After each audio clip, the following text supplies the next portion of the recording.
Hey everybody, it's Greg McDaniel and welcome to our script of the day. Okay, this script is going to help everyone on this video defend your commission.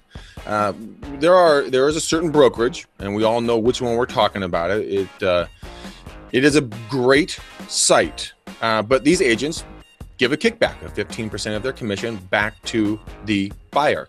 And there are people that sounds very tempting, but what people don't know is that in the Redfin organization, and my deepest apologies if you are a Redfin agent, I'm offending you. I'm not trying to. I'm just explaining how to defend your commission. And you could probably use this too if buyers are trying to gouge you more than that 15%.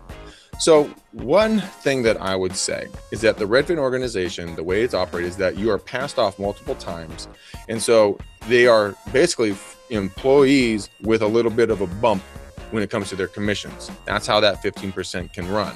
Now, you as an agent, you rely on this money. This is your income. So if someone says, well, I'm just going to go work with Redfin, they're going to give me 15% back. And then you say, really? Tell me a little bit about their agent. How long have they been in the business? Do they have any listings?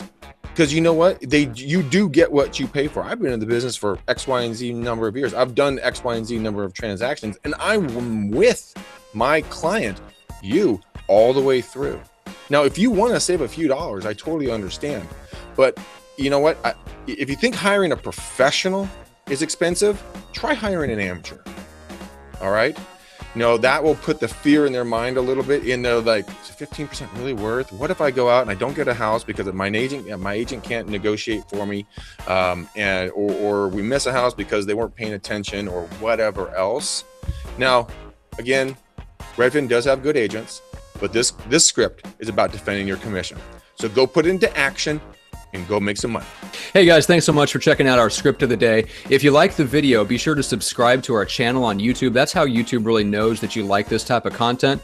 And then if you're not already aware, if you haven't watched us on our real estate podcast, Real Estate Uncensored, it's all about how to combine high-tech and high-touch methods to build a life of freedom through real estate. So you can look us up on iTunes or Stitcher and subscribe to Real Estate Uncensored. Look forward to the next one, guys.